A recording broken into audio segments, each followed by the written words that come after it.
वैदिक ईश्वर की सृष्टि में क्या गड़बड़ी आ गई थी, क्या खामियां थी जो पूर्व की सृष्टि को नष्ट करके फिर से बनाने की जरूरत पड़ी। क्वेश्चन नंबर 2, पूर्व की सृष्टि अच्छी थी या बुरी?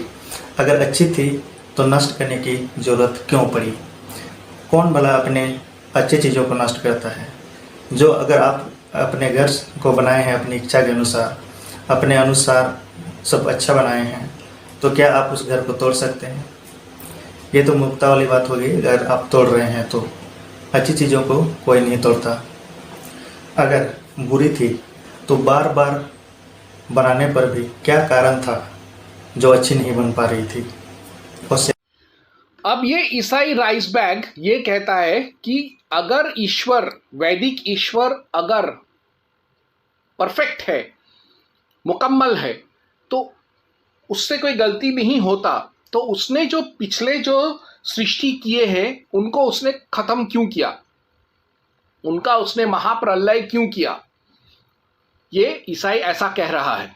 तो मैं रिवर्स क्वेश्चन करता हूं ईसाई से कि क्या ये सृष्टि जो यीशु ने बनाया, क्या वो ये सृष्टि में कुछ खामी है, कुछ त्रुटि है जिसकी वजह से इस सृष्टि को खत्म करके तुम कयामत लाने वाले हो, फिर से सृष्टि करने वाले हो?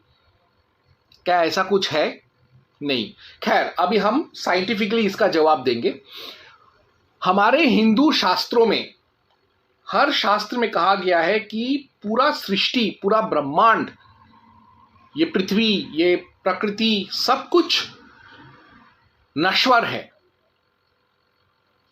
एक ना एक दिन खत्म हो जाएगा, अनित्य है। और ये धारणा हिंदुओं के सारे मतों में है, चाहे वो आर्य समाजी हो, बौद्ध हो, जैन हो, सिख हो, पारसी हो, सारे हिंदू इस चीज, पौराणिक हो, सारे हिंदू इस चीज को मानते हैं कि सृष्टि और ब्रह्मांड और ये पृथ्वी, ये सब कुछ, ये जीवन नश्वर है, नष्ट हो जाता है एक ना एक दिन।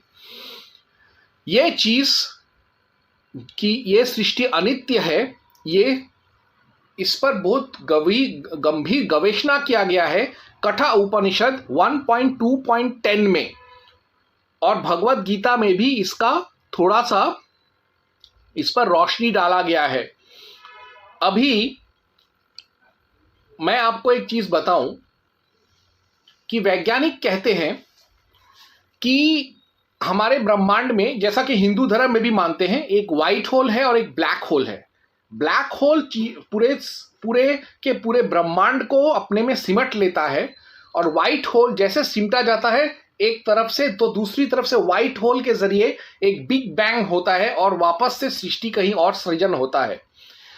ब्रह्मांड में भी कई तारे, तारामंडल, कई पूरा सूर्यमंडल, सूर्य, कई चंद्र, कई ग्रह नष्ट होते हैं और नए ग्रह, नए चंद्र, नए सूर्य, नए वायुमंडल, नए ब्रह्मांड, नए तारामंडल, इनका आकाश गंगा का सृजन होता है। यानी सृजन होना और नष्ट होना यह नित्य है, ये सृष्टि का, यह ब्रह्मांड का नियम है। और इस चीज को एल्बर्ट आइंस्टाइन ने भी माना है। एल्बर्ट आइंस्टाइन ने भी माना है, जिस एक थ्योरी को जिसे कहते हैं साइक्लिकल ऑसिलेटिंग मॉडल, जिसमें कुछ समय के बाद एक बिग बैंग होता है, सृष्टि होता है, फिर वो सिमट जाता है, बिग क्रंच होता है, फिर वापस सृष्टि बनता है। सृष्टि हुआ, खत्म हुआ, फिर खत्म हुआ, फिर हुआ, ऐसे ही चलता रहता है। और हमारा जो ब्रह्मांड है वो फैलता जा रहा है।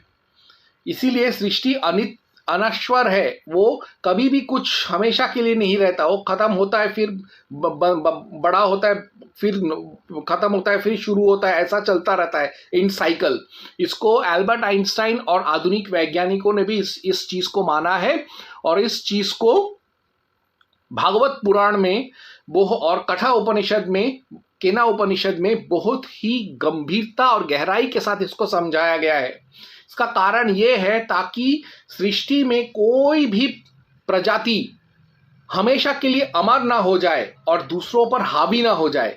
इसीलिए सृष्टि में ये चीज है कि जो चीज का सृजन होगा उसका विनाश भी होगा। तो इससे ये नहीं होता कि ईश्वर में कोई गलती किया या ईश्वर में कोई खामी है। ईश्वर सिर्फ पूरे ब्रह्मांड में एक बैलेंस मेंटेन कर रहा है और कुछ नहीं। इसी से मैंने साबित करके बता दिया कि विकास सोरेन कितना बड़ा बेवकूफ है जो ये कह रहा है कि सृष्टि का जन्म करके फिर उसका प्रलय करना ईश्वर का कमजोरी है या उसका हीनता है। ऐसा सोचना सिर्फ ईसाइयों के ही गोबर भरे दिमाग में आ सकता है।